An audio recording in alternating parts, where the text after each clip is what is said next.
Hello నమస్కారం అండి. Group 1, group 2, VRO, VRA, SI, constables, panchayat secretary all competitive exam preparation కి స్వాగతం. ఈ రోజు మనం చెప్పుకోబోయేది ఏంటంటే అల్పసంఖ్యాక వర్గాలు ఏంటంటే మైనారిటీలకు సంబంధించి మన కాంపిటేటివ్ ఎగ్జామ్స్ లో బిట్స్ అనేవి ఏ విధంగా అడుగుతున్నారు, ఎన్ని రకాలుగా ఈ అల్పసంఖ్యాక వర్గాల వారిని విభజించారు అనేది మనం ఈ వీడియోలో తెలుసుకుందాము. నా వీడియో చూస్తున్నప్పుడు నా వీడియో కింద ఉన్నటువంటి రెడ్ కలర్ సబ్స్క్రైబ్ బటన్ మీద మీరు క్లిక్ చేస్తే మీరు సబ్స్క్రైబ్ అవుతారు. సబ్స్క్రైబ్ అవడం వల్ల నేను పెట్టేటటువంటి ఏ వీడియో అయినా సరే అది మీ మెయిల్ ఐడికి వస్తుంది. తద్వారా మీ నాలెడ్జ్ అనేది ఇంప్రూవ్ అవుతుంది అనమాట. సబ్స్క్రైబ్ చేసుకోవడం మర్చిపోకండి. ఈ అల్పసంఖ్యాక వర్గాలకు సంబంధించి రాజ్యాంగంలో మైనారిటీ అనే పదాన్ని నిబంధన 29లో ప్రస్తావించినప్పటికీ నిర్వచించలేదు. రాజ్యాంగంలో మైనారిటీ అనే పదాన్ని నిబంధన 29లో ప్రస్తావించినప్పటికీ నిర్వచించలేదన్నమాట. అలాగైతే ఏంటంటే ఇక్కడ సంస్కృతిని, లిపిని కలిగి ఉన్న వర్గాలను మైనారిటీలుగా పరిగణిస్తారు. సంస్కృతిని, లిపిని కలిగి ఉన్న వర్గాలను మైనారిటీలుగా పరిగణిస్తారు. రాష్ట్రాన్ని ప్రతిపాదికగా తీసుకుని ఈ వర్గీకరణ చేస్తారు. అనేది చేస్తారు. మైనారిటీలని ముఖ్యంగా సాధారణంగా ఎన్ని రకాలుగా వర్గీకరించవచ్చు అంటే వీరిని 2 రకాలుగా వర్గీకరించవచ్చు. ఓకే, ఫస్ట్ వన్ వచ్చేసి ఏంటంటే మతపరమైనటువంటి మైనారిటీలు, రెండోది వచ్చేసి ఏంటంటే భాషాపరమైనటువంటి మైనారిటీలు. మతపరమైనటువంటి, భాషాపరమైనటువంటి మైనారిటీలుగా 2 రకాలుగా వీళ్ళని వర్గీకరిస్తారు. భాషాపరమైన మైనారిటీల కోసం ఒక మైనారిటీ కమిషన్ను 1978 డిసెంబర్ 12న మొదటిసారిగా పార్లమెంటు ఒక చట్టం ద్వారా ఏర్పాటు చేసింది. ఓకే ఏంటి, భాషాపరమైన మైనారిటీల కోసం ఒక మైనారిటీ కమిషన్ను ఏ సంవత్సరంలో పార్లమెంటు ఒక చట్టం ద్వారా ఏర్పాటు చేసింది అని కనుక మిమ్మల్ని అడిగితే 1978వ సంవత్సరం డిసెంబర్ 12వ తారీఖున అని చెప్పాలి. ఈ రకంగా ఈ డేట్ అనేది మైనారిటీలకు సంబంధించి ముఖ్యమైన డేట్గా చెప్పుకోవచ్చు. తర్వాత 2005లో జాతీయ మైనారిటీ కమిషన్కు రాజ్యాంగ ప్రతిపత్తి కల్పించడానికి 103వ రాజ్యాంగ సవరణ బిల్లును పార్లమెంటులో ప్రవేశపెట్టారు. ఏంటి, 2005లో జాతీయ మైనారిటీ కమిషన్కు రాజ్యాంగ ప్రతిపత్తి కల్పించడానికి 103వ రాజ్యాంగ సవరణ బిల్లును పార్లమెంటులో ప్రవేశపెట్టడం అనేది జరిగింది. ఓకే, ఇది గుర్తుంచుకోండి. ఈ కమిషన్ యొక్క చైర్మన్, ఇప్పుడు చెప్పుకున్న కమిషన్కి ఒక చైర్మన్, ఒక వైస్ చైర్మన్ మరియు 4 సభ్యులకు ఇతర జాతీయ కమిషన్ సభ్యులకు కల్పించేటటువంటి హోదాను, జీతభత్యాలు, వసతులు కల్పిస్తారు. ఓకే, ఈ విధంగా ఉంటుంది. 2007లో మనకి 2007లో కేంద్ర మంత్రిమండలిలో ప్రత్యేక మైనారిటీ శాఖను ఏర్పాటు చేశారు. ఇది చాలా ఇంపార్టెంట్. కేంద్ర మంత్రిమండలిలో ప్రత్యేక మైనారిటీ శాఖను ఏ సంవత్సరంలో ఏర్పాటు చేశారు అని మిమ్మల్ని అడిగితే 2007లో ఏర్పాటు చేశారు. రాష్ట్ర మైనారిటీ కమిషన్ను 1984లో ఏర్పాటు చేశారు. రాష్ట్ర మైనారిటీ కమిషన్ను 1984లో ఏర్పాటు చేశారు. 1984 ఇది చాలా ఇంపార్టెంట్. 1984లో ఏర్పాటు చేశారు. ఇందులో ఒక చైర్మన్ మరియు 4 సభ్యులు ఉంటారు. దీంట్లో ఒక చైర్మన్, 4 సభ్యులు ఉంటారు. ఈ రకంగా మనం బేసిక్గా ఈ అల్పసంఖ్యాక వర్గాలకు సంబంధించి తెలుసుకోవచ్చు. అయితే మనకి ఇక్కడ మతపరమైనటువంటి మైనారిటీలు అని చెప్పుకున్నాం కదా ఇందాక. మతపరమైనటువంటి మైనారిటీలు అంటే ఓకే, మతపరమైనటువంటి మైనారిటీల విషయానికి వస్తే జాతీయ మైనారిటీ చట్టం 1992 ప్రకారం సిక్కులు, ముస్లింలు, క్రైస్తవులు, బౌద్ధులు, పారాసీలు అనే 5 వర్గాలుగా మతపరమైన వర్గాలుగా కేంద్ర ప్రభుత్వం ప్రకటించింది. ఎవరంటే మతపరమైనటువంటి మైనారిటీల విషయానికి వస్తే ఇక్కడ ముస్లింలు, తర్వాత సిక్కులు, తర్వాత క్రైస్తవులు,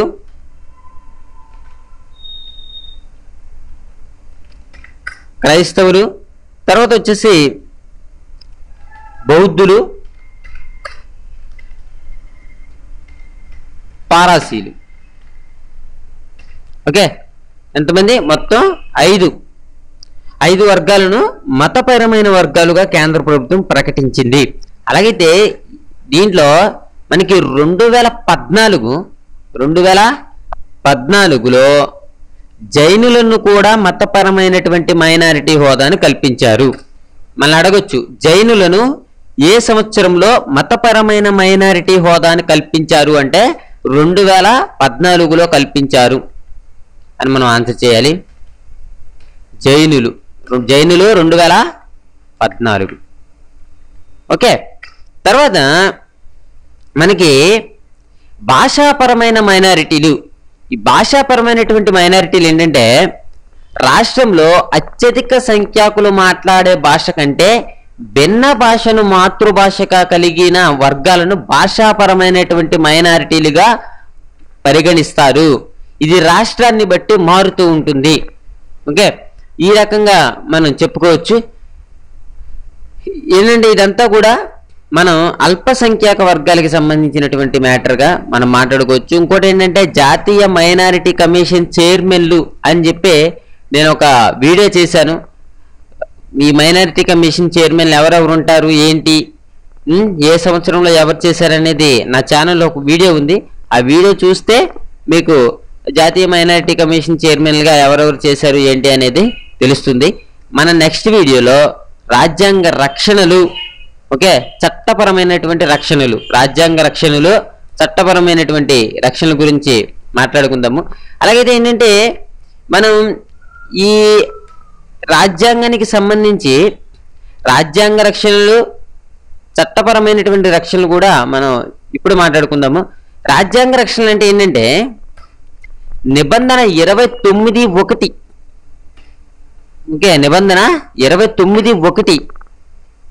దీని ప్రకారం ఏంటంటే దేశంలోని ఏదైనా ఒక ప్రదేశంలో నివసించే పౌరులు ఒక విశిష్టమైన భాషను, స్వంత లిపిని లేదా స్వంత సంస్కృతిని కలిగి ఉన్నట్లయితే వారు వాళ్ళ భాషని, లిపిని లేదా సంస్కృతిని కాపాడుకునే ప్రాథమిక హక్కు వారికి ఉంటుంది.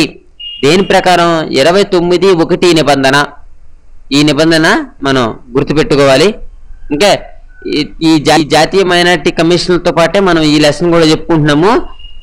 దీంట్లో ఇప్పుడు చెప్పే కూడా చాలా ఇంపార్టెంట్. 29(1) ఈ నిబంధన గుర్తుంచుకోండి.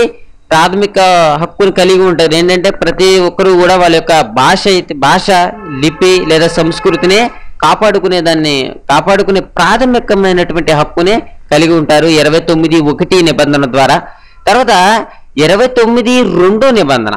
ఈ 29(2) నిబంధన వచ్చేసరికి ఏంటంటే ప్రభుత్వ విద్యాలయాల్లో కానీ లేదా ప్రభుత్వ నిధుల నుండి ఆర్థిక సహాయం పొందే విద్యాలయంలో కానీ కుల, మత, జాతి, భాషాపరమైన కారణాలతో ఏ వ్యక్తికి ప్రవేశాన్ని నిరాకరించకూడదు. 29(2). ఓకే, ఏంటంటే ఒక కులం వాళ్ళు మాత్రమే రావాలి, లేకపోతే ఆ మతం వారు మాత్రమే రావాలి అనేది ఏది ఉండదు. భాషాపరమైన కారణాలతో ఏ వ్యక్తిని ప్రవేశానికి నిరాకరించకూడదు. ఓకే, అర్థమైందిగా మీకు 29(2) నిబంధన. తర్వాత నిబంధన 30. ఈ నిబంధన 30 విషయానికి వస్తే మతపరమైన అల్పసంఖ్యాక వర్గాలు లేదా భాషాపరమైన అల్పసంఖ్యాక వర్గాల వారు అనే వ్యత్యాసం లేకుండా వారందరూ తమ సొంత విద్యా సంస్థలను స్థాపించుకుని వాటిని నిర్వచించుకునే హక్కుని కలిగి ఉంటారు. సొంత విద్యా సంస్థలను స్థాపించుకుని వాటిని నడుపుకునేటటువంటి హక్కుని కలిగి ఉంటారు. ఇదేంటంటే నిబంధన 30 అన్నమాట. ఇవన్నీ ఏంటి? రాజ్యాంగ రక్షణలు. ఓకే, తర్వాత నిబంధన 31. నిబంధన 31 విషయానికి వస్తే ఓకే, నిబంధన 31(a). నిబంధన 31(a) విషయానికి వస్తే మైనారిటీ విద్యా సంస్థలకు చెందిన ఆస్తులను ప్రభుత్వం స్వాధీనం చేసుకునేటప్పుడు నిర్ణయించే నష్టపరిహారం మొత్తం ఆ మైనారిటీ వర్గానికి రాజ్యాంగం ప్రకారం సంక్రమించే హక్కులకు ఎటువంటి భంగం కలిగించకుండా జాగ్రత్త వహించాలి. ఓకే, ఏంటంటే మైనారిటీ విద్యా సంస్థలకు చెందిన ఆస్తులను ప్రభుత్వం స్వాధీనం చేసుకునేటప్పుడు నిర్ణయించే నష్టపరిహారం మొత్తం ఆ మైనారిటీ వర్గానికి రాజ్యాంగపరంగా సంక్రమించిన హక్కులకు ఎటువంటి భంగం కలిగించుకోకుండా జాగ్రత్తలు అనేవి వహించాలి. నిబంధన 32 అనమాట. దీని ప్రకారం ఏంటంటే ప్రభుత్వ విద్యా సంస్థలకు ఆర్థిక సహాయాన్ని అందించేటప్పుడు కొన్ని విద్యా సంస్థలు మతపరమైన భాషాపరమైన మైనారిటీ యాజమాన్య నిర్వహణలో ఉన్న కారణంగా ఆ సంస్థల పట్ల ప్రభుత్వం ఎటువంటి వివక్ష చూపరాదు. ఓకే, ఏంటంటే ప్రభుత్వ విద్యా సంస్థలకు ఆర్థిక సహాయాన్ని అందించేటప్పుడు కొన్ని విద్యా సంస్థలు మతపరమైన భాషాపరమైన మైనారిటీ యాజమాన్య నిర్వహణలో ఉన్న కారణంగా వాళ్ళకి ఏంటంటే వాళ్ళ మీద ఎటువంటి వివక్ష కూడా చూపకూడదు అనమాట. ఏంటి 32 ప్రకారం అర్థమైందిగా మీకు. తర్వాత నిబంధన 44 నిబంధన 44 ప్రకారం ఏంటంటే ఉమ్మడి పౌర నియమావళిని అమలు చేయాలి. 44 ప్రకారం ఉమ్మడి పౌర నియమావళిని అమలు చేయాలి. నిబంధన 347 ప్రకారం ఏదైనా ఒక రాష్ట్రంలో అత్యధిక సంఖ్యలో ఉన్న జనాభా తాము మాట్లాడే భాషను కూడా ఆ రాష్ట్ర ప్రభుత్వం గుర్తించాల్సిందిగా రాష్ట్రపతిని కోరవచ్చు. ఇది చాలా ఇంపార్టెంట్. ఇది 347 ప్రకారం ఏంటంటే ఏదైనా ఒక రాష్ట్రంలో అత్యధిక సంఖ్యలో ఉన్న జనాభా తాము మాట్లాడే భాషను కూడా ఆ రాష్ట్ర ప్రభుత్వం గుర్తించవలసిందిగా రాష్ట్రపతి గారిని కోరవచ్చు అనమాట, ఈ 347 నిబంధన ప్రకారం. తర్వాత నిబంధన 350 ప్రకారం ఏ వ్యక్తి అయినా కేంద్ర రాష్ట్ర ప్రభుత్వాలు ఉపయోగించు ఏ భాషల్లోనైనా తనకు గాను సమస్యను సంబంధిత అధికారికి తెలియచేయవచ్చు. ఓకే, 350 ఇంకోసారి చెప్తున్నాను. ఏ వ్యక్తి అయినా కేంద్ర రాష్ట్ర ప్రభుత్వాలు ఉపయోగించి ఏ భాషల్లోనైనా తనకు గల సమస్యను సంబంధిత అధికారులకు తెలియజేయవచ్చు 350 నిబంధన ప్రకారం. తర్వాత నిబంధన 350A ప్రకారం భాషాపరమైన అల్పసంఖ్యాక వర్గాల వారికి ప్రాథమిక స్థాయిలో వారి మాతృభాషలోనికి విద్యాబోధన జరిపేందుకు అవసరమైన అన్ని సదుపాయాలను అవకాశాలను కల్పించడం ఆయా రాష్ట్ర ప్రభుత్వాలు స్థానిక సంస్థల బాధ్యత. 350A ప్రకారం భాషాపరమైనటువంటి అల్పసంఖ్యాక వర్గాల వారికి ప్రాథమిక స్థాయిలో వారి మాతృభాషలోనికి విద్యాబోధన జరిపేందుకు అవసరమైన అన్ని సదుపాయాలను అవకాశాలను కల్పించడం ఆ రాష్ట్ర ప్రభుత్వం లేకపోతే స్థానిక సంస్థల బాధ్యతగా మనం చెప్పొచ్చు 350A నిబంధన ప్రకారం. తర్వాత 350B ఓకే, 350B1 ప్రకారం ఏంటంటే భాషాపరమైన మైనారిటీల కొరకు ఒక ప్రత్యేక అధికారిని రాష్ట్రపతి నియమించవలెను. ఓకే, ఈ క్రింది వానిలో ఏ నిబంధన ప్రకారం భాషాపరమైన మైనారిటీల కొరకు ఒక ప్రత్యేక అధికారిని రాష్ట్రపతి నియమించవలెను అని కనుక మనల్ని అడిగితే 350B1 నిబంధన ప్రకారం అని మనం ఆన్సర్ చేయాలన్నమాట. తర్వాత నిబంధన 350B2 నిబంధన 350B2 దీని ప్రకారం ఏంటంటే భాషాపరమైన మైనారిటీల హక్కుల పరిరక్షణకై రాజ్యాంగంలో పేర్కొన్న అంశాలపై పరిశీలన జరిపి రాష్ట్రపతికి నివేదికలు సమర్పించుట ఆ ప్రత్యేక అధికారి బాధ్యత. ఆ నివేదికలను రాష్ట్రపతి పార్లమెంటుకు సమర్పించవలెను. ఓకే, ఏంటి 350B2. తర్వాత ఇవన్నీ ఏంటివి? రాజ్యాంగ రక్షణలు. ఇప్పుడు వరకు మనం చెప్పుకున్న నిబంధనలన్నీ ఏంటి? రాజ్యాంగ రక్షణలు. ఇప్పుడు చట్టపరమైనటువంటి రక్షణలు ఏంటంటే దర్గా ఖ్వాజా సాహిబ్ చట్టం. ఇక్కడ నేను రాస్తున్నాను, మీరు కూడా నోట్ చేసుకోండి.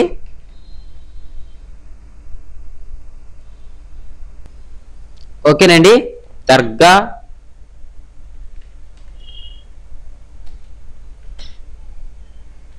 క్వాజా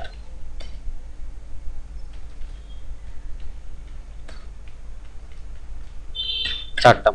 ఓకే, ఇది ఎప్పుడు జరిగిందంటే 1995 సంవత్సరంలో జరిగింది. 1995 సంవత్సరంలో జరిగింది.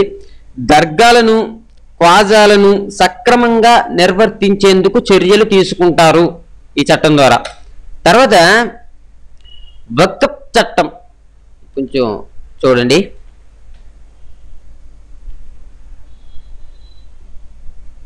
ఓకే, చట్టం. ఈ చట్టం ద్వారా ఏంటంటే ఇది కూడా 1995లోనే చేశారు. దీనికి సంబంధించి అంశాలను ఈ చట్టం ద్వారా పర్యవేక్షిస్తారు.